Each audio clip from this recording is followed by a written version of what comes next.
is my parents met in Germany. My father was stationed there during the occupation after World War II. And my parents met there. My mother was a dancer. And of course the GIs would go and be entertained. She lived her whole life there in Frankfurt and Hamburg, Germany. So my parents met there. After 6 years, they got married. And he brought her back over here as a war bride. And back then, you had to sign a paper of, should you divorce, who will take care of this woman? You couldn't marry unless you had an answer. So he asked his mom. His mom said, okay, I will take care of her if you divorce her. My father never forgot that. He was like, oh my goodness, I could never leave this burden on my mother. He was mortified by it. But they came over on the ship. My sister was already born. They came over on the ship, and my father went to finish his time out in Alabama. And once that time was over, they went to Lebanon, Pennsylvania, which is where his family is. Pennsylvania Dutch. The Dutch. So half of my father's family could speak to my mother because they knew Pennsylvania Dutch. They were German also. My dad had a gas station there. It went bankrupt. He raced cars. He was one of the original. He didn't do moonshine, but they used the moonshine routes to race. My dad was a big racer. His second gas station went belly up. And when my mother came over here, she had two girlfriends from Germany that also married GIs. They were from Buffalo. So she convinced my dad to get hired at Bell Aerospace, which was opening up a huge plant in Buffalo, New York, because it was one of the largest industrial cities in the nation back then. No one believes me. It really was. So they moved to Buffalo. They left Lebanon and moved up to Buffalo and lived in Carnegie. And that's how we got to Buffalo. And they lived in Carnegie, which is a little hamlet of Hamburg. He worked at Bell Aerospace and did that. My mom was home raising myself and my older sister, Susie. And then they moved into West Seneca, which is where my younger sister, Debbie, she was born during that time. They got laid off at Bell Aerospace, but my dad had a good buddy, Jim Anderson. And Jim Anderson, they were best friends their whole life. And my dad went to drive truck, Tree Pickle. My dad was in the motorcade in the Army, so he knew how to do it, and he had a license. So he drove truck for Tree Pickle. Drove truck for 40-some years. But after like 15 years at Tree Pickle, my father, being a Teamster, didn't like the way the company was treating them. So he took on a second job, hauling meat.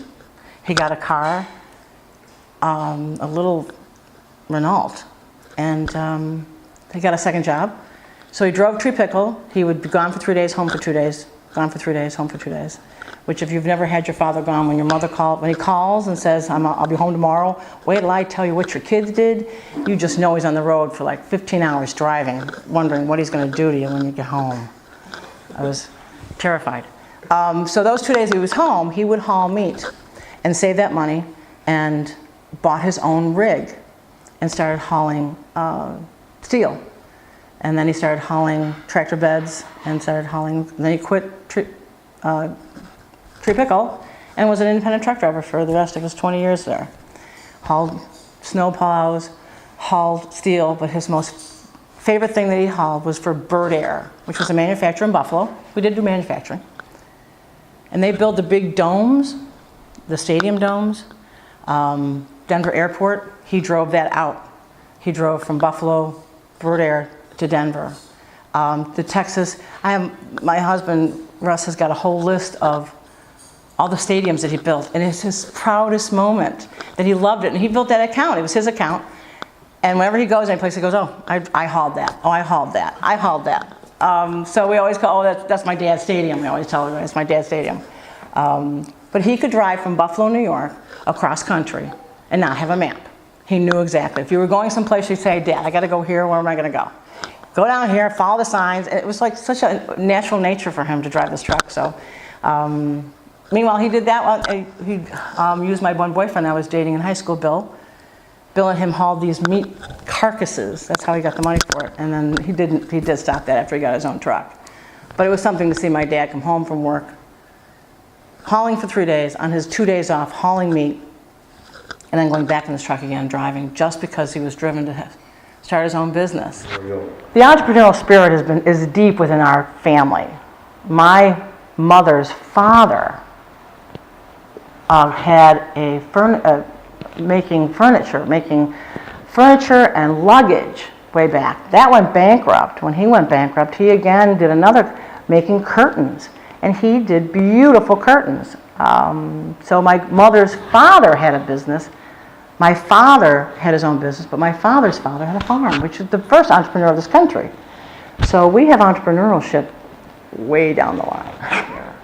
It is probably the most interesting thing about my life is that I grew up with a German mom. She spoke German. Of course, so did my father. They would talk, when they didn't want us to know anything, they would talk in German. We wouldn't know.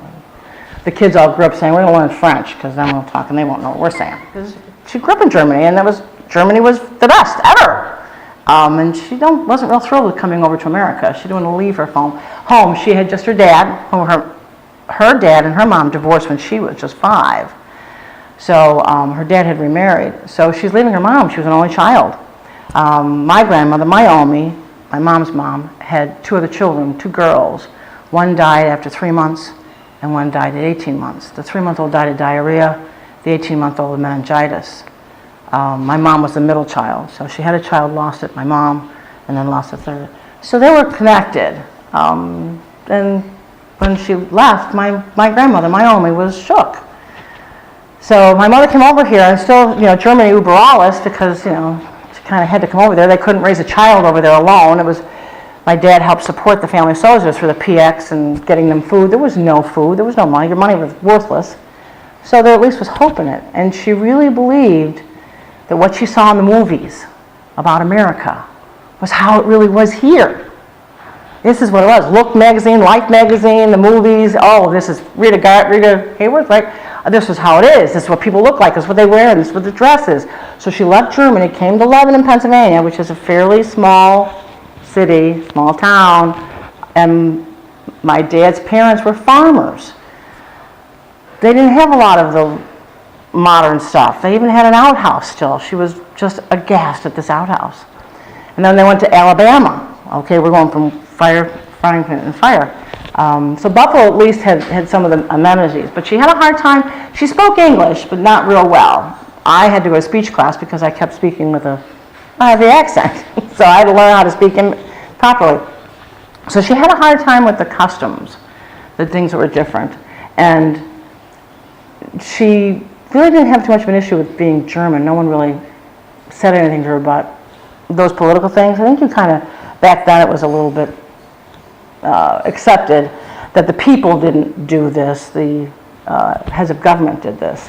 But she did feel, you guys bombed me. You bombed my church, you bombed the schools, we had to go to bomb shelters. You Americans did this, you Americans did this. We're like, no, Ma, you started it. So once we got older and studying it in school, my mother would go, that's not the truth, that's not how it is. Wait a minute, no, wait a minute. We learned her side of the story, we learned the other side. But we bombed her, we did those things. Mom, no, really, we won the war. And it's interesting, my first husband would desperately try to convince her, then my son would desperately try to convince her, and now my current husband, absolutely, Russ is trying to convince her, no, we're still right, Germany's still right. Germany's got a way better lifestyle, we've got free health care, we've got free daycare, we've got this, it's just wonderful. It truly is the land of gold out there, and I'm thinking, yeah, no. So I took her back to Germany, back in 1990-something, I think, to see where her dad was buried. Because her mom came over, I was little, finally came over to America, went to Lebanon to be with her, only to have her move. She never moved back. She just stayed in Lebanon, because she had a job and she had friends. And she said, no, I'm not following you all over the country. So she went to... She came up to Buffalo when she was diagnosed with cervical cancer and went to Roswell, and she was up in Buffalo and died up in Buffalo. But we went back to Germany, and I was like, gee, Mom, look at this, isn't so wonderful, and look at this, wait a minute, food is more expensive here, gas is more expensive here. Never mind, I'm talking about it. So we had a reality check with her then, but it was interesting. Yeah, Mom's still alive, she's 89. We're currently undergoing some tests with her right now. Mom had a different view of Mom, who she was planning to be a dancer most of her life. She was a career dancer. Children interrupted that career. And that was hard for her to accept. I think my daughter, Erin, who was also a dancer, became a dancer and did well with it, is trying to get her to understand, well, that was then. Okay, I had dancing, it was fun, it was great, but now I want to be a mom. Because my mom didn't understand, why would you go do this? So she had a hard time with that. She had 5 kids. I think it was hard for her, especially with my dad on the road, and really this was not her career choice. Her career choice was dancing.